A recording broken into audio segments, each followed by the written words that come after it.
শিক্ষামন্ত্রী আনম এহসানুল হক মিলনের পদত্যাগ দাবি ও সোমবার বৃষ্টির মধ্যে এইচএসসি পরীক্ষা নেয়ার প্রতিবাদে রাজধানীর সায়েন্স ল্যাব ও উত্তরায় বিক্ষোভ করছে এইচএসসি পরীক্ষার্থী ও বিভিন্ন কলেজের শিক্ষার্থীরা।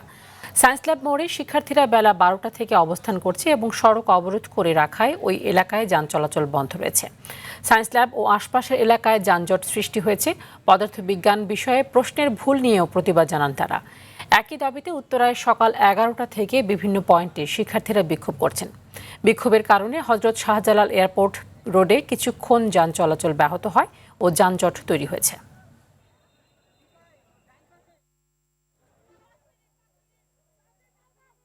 আমাদের থাকার কথা ছিল হচ্ছে পড়ার টেবিলে, তাই না? আমরা পরীক্ষার প্রিপারেশন দিব। আমরা এখানে কেন আসছি? কারণ আমাদের দেয়ালে পিঠ থেকে গেছে, এই জন্য আমরা আশা লাগছে আমাদের এখানে। শিক্ষামন্ত্রী মতে বিবেকই নাই, স্টুডেন্ট সে তো স্টুডেন্ট ছিল না, বিবেক থাকতে চোখ থাকতে সে দেখতো কিভাবে পরীক্ষা রাখে বন্যার মধ্যে। আজকে বিকেল 4টার মধ্যে আমাদেরকে পোস্টপোনের যে দাবি, মানে পরীক্ষাটা স্থগিত করতে হবে। হ্যাঁ, এটা যুক্তিসঙ্গত, কারণ হচ্ছে ফিজিক্স ফার্স্ট পেপার কালকে পরীক্ষা গেল, এখন ফিজিক্স ফার্স্ট পেপার সেকেন্ড পেপারের মাঝখানে একদিন বন্ধ। আসলে এটা মেনে না যায় না। আমার দাবি একটা না, পদত্যাগ চাই। শিক্ষা মন্ত্রণালয় থেকে এখন পর্যন্ত আমাদের কোনো আশ্বাস দেয় না এবং ওনারা কোনো কিছু বলেও নাই। ওনারা বলছে যে যথা নিয়মে পরীক্ষা চলবে, এটা আমাদেরকে বলা হয়েছে। বাট আপনারা দেখেছেন গতকালকে, আপনারা নিজেরা নিউজে দেখেছেন যে কোথায় জলবদ্ধতা তৈরি হয়েছে, কীভাবে স্টুডেন্টরা আহত হয়েছে, শিক্ষার্থীদের বাবা মা অভিভাবকরা কীভাবে ওনারা বেগ পাওয়া হয়েছে রাস্তাঘাটে। শিক্ষামন্ত্রীর পদত্যাগ সহ 3 দফা দাবিতে শিক্ষার্থীদের আন্দোলনের সবশেষ তথ্য জানাতে ঢাকা বিশ্ববিদ্যালয় থেকে সরাসরি যুক্ত হচ্ছেন সহকর্মী হাসান মাহমুদ। হাসান, শিক্ষার্থীরা এখন কোথায় অবস্থান করছেন এবং এরই সাথে জানাবেন যে শিক্ষামন্ত্রীর পদত্যাগ ঠিক কী কারণে দাবি করছেন তারা?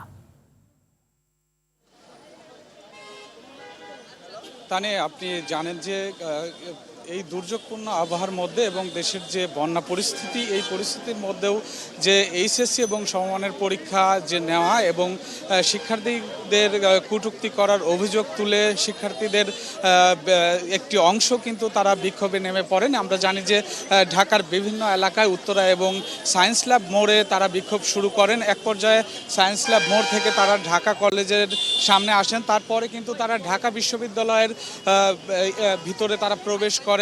এখানে পুলিশের বাধার মুখে পড়েন এবং ছাত্রদলের নেতৃবৃন্দ এবং এখানে আমরা দেখেছি ছাত্রদলের সাধারণ সম্পাদক নাসিরউদ্দিন, তিনি এসে ছাত্রদের সঙ্গে কথা বলেছেন এবং তাদেরকে বুঝিয়ে জিনিসটা সমাধানের চেষ্টা করছেন।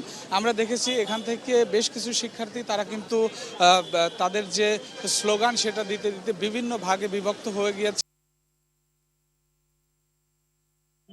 আবহাওয়ার মধ্যেও যে এই পরীক্ষা, এইচএসসি সমমানের পরীক্ষাটি যে নেওয়া হচ্ছে, এই অভিযোগ এনে এবং শিক্ষার্থীদেরকে কটূক্তি করেছে এমন অভিযোগ কিন্তু তারা করছেন। তারা বলছেন তাদের কিন্তু এই যে দাবি, তারা দাবি তুলে কিন্তু তারা ঢাকার বিভিন্ন এলাকায় যে বিক্ষোভ করছেন, এই বিক্ষোভের ফলে আমরা দেখেছি ঢাকার বিভিন্ন সড়কে যানজটের সৃষ্টি হয়েছে, ভোগান্তিতে পড়েছে সাধারণ মানুষ।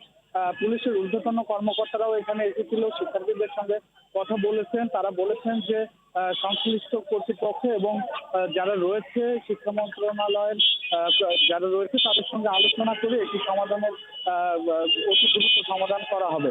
এক পর্যায়ে আমরা দেখেছি শিক্ষার্থীরা কিন্তু এই দাবি আসলে মেনে নিয়েছে বলে কিন্তু আমাদেরকে জানায়নি। তারা কিন্তু ক্ষোভ প্রকাশ করেছে এবং বারবারই কিন্তু তারা যে শিক্ষামন্ত্রীর পদত্যাগ, সেই পদত্যাগের দাবিটি করেছেন। আমরা দেখেছি ছাত্র দলের যে সিনিয়র নেতাকর্মী তারা কিন্তু এখানে অবস্থান করছেন এবং শিক্ষার্থীদেরকে বুঝিয়ে এখান থেকে সরিয়ে দিয়েছেন। তারা কিন্তু সবচেয়ে শাহবাগে অবস্থান করার কথা আমাদেরকে জানিয়েছিলেন।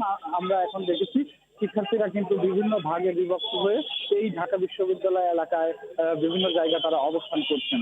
তো এই ছিল বিক্ষোভের সবশেষ তথ্য। তানি, ধন্যবাদ আপনাকে।